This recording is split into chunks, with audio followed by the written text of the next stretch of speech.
கர்த்தருடைய பரிசுத்தமுள்ள நாமத்திற்கு ஸ்தோத்திரம். இன்றைய நாளின் கர்த்தருடைய வார்த்தையாக ஏசாயா தீர்க்கதரிசன புஸ்தகம் 40வது அதிகாரம் 10வது வசனம்.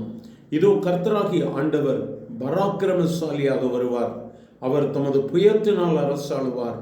இதோ அவர் அளிக்கும் பலன் அவரோடே கூட வருகிறது, அவர் கொடுக்கும் பிரதிபலன் அவருடைய முகத்துக்கு முன்பதாக செல்லுகிறது. எனக்கு அருமையான கர்த்தருடைய பிள்ளைகளே, கர்த்தராகிய ஆண்டவர் பராக்கிரமசாலியாக வருவார்.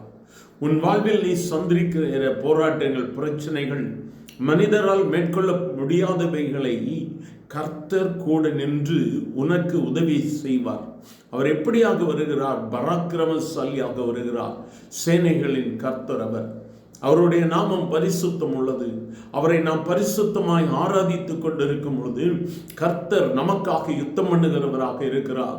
இஸ்ரவேல் ஜனங்களின் முன்பதாக செங்கடல், அவர்களால் என்ன செய்வது என்று தெரியாது திகைத்து நிற்கும் பொழுது அந்த செங்கடலை இரண்டாக பிளந்து விட்டவர். வெட்டாந்தரையில் நடந்த அந்த அக்கறைக்கு அடைந்தார்கள். எனக்கு அருமையான தெய்வ பிள்ளை, இன்று உன்னுடைய வாழ்வில் செங்கடலை போல பிரச்சனைகள் இருக்கலாம், போராடி கொண்டிருக்கலாம். என்ன செய்வோம் என்று சொல்லி கலங்குகிறாயா? தேவனால் கூடாத காரியம் ஒன்றுமே இல்லை. அவர் பராக்கிரமசாலியாக வருவார். நீ ஒருவேளை நினைக்கலாம், நான் எல்லா விதங்களிலும் பலவீனப்பட்டு இருக்கிறேன், எனக்கு உதவி செய்வதற்கு யாரும் இல்லை, நான் தனி ஒருவன் அல்லது தனியான ஒரு குடும்பம், நான் எல்லாராலும் ஒதுக்கப்பட்ட சூழ்நிலை, எனக்கு யார் வந்து உதவி செய்வார்? இந்த நாளிலும் பராக்கிரமசாலியாகிய நம் ஆண்டவராகிய இயேசு நிச்சயமாக இறங்கி வந்து அவர் உதவி செய்கிறவராக இருக்கிறார். Yes, the sovereign Lord is coming in power.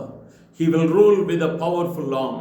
See, the brings his reward with him as he comes. நீ பாருங்க, அவர் கொண்டு வருகிற பலன் அவரோடு கூட வருகிறது.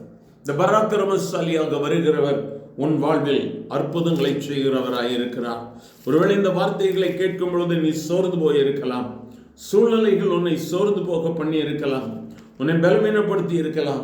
நான் என்ன செய்வேன் என்று சொல்லி நீ ஒருவேளை நீ பயந்து கொண்டிருக்கலாம்.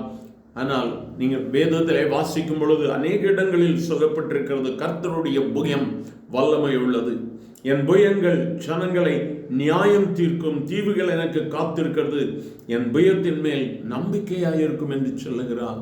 அவர் பராக்கிரமசாலி, அவர் வல்லமை உள்ள தேவன், அவரால் கூடாதது ஒன்றுமே இல்லை. இன்றைய நாளிலும் உனக்கு அற்புதத்தை செய்கிற இயேசு உன் சமீபத்தில் இருக்கிறார். அவரை நோக்கி பார்க்கலாமா? எங்கள் அன்பின் ஆண்டவரே, ஆசீர்வதிக்கப்பட்ட இந்த சூழ்நிலைக்காய் ஸ்தோத்திரம் ஆண்டவரே. இந்த காலை வேளைக்காய் ஸ்தோத்திரம். கடினமான சூழ்நிலை, யாரும் உதவ முடியாத சூழ்நிலை ஆண்டவரே, எதிர்த்து நிற்கிறவர்கள் பலம் கொண்டவர்களாக இருக்கிறார்கள், எதிர்த்து நிற்கிறவர்களுக்கு ஜனக்கூட்டம் இருக்கிறது, அவர்களுக்காக பேசுகிறதற்கு உறவுகள், நட்புகள் இருக்கிறது. நான் தனிப்பட்ட மனிதனாய் தனிமையாக நிற்கிறேன் என்று சொல்லி உம்மை நோக்கி பார்க்கிறவர்களுக்கு நீர் சொல்லுகிறேன், நீர் பராக்கிரமசாலி, உம்முடைய வல்லமையை வெளிப்படுத்தும் ஆண்டவரே. உம்மை நோக்கி கூப்பிடுகிற இந்த பிள்ளைகள் வெட்கப்படாதபடிக்கு கர்த்தர் இன்று ஒரு அற்புதத்தை செய்யும். பராக்கிரமசாலியாகிய ஆண்டவராகிய இயேசு இவர்களுக்கு நியாயம் செய்யும் ஆண்டவரே. ஆசீர்வதியும் இயேசுவின் நாமத்தில் பிதாவே, ஆமென்.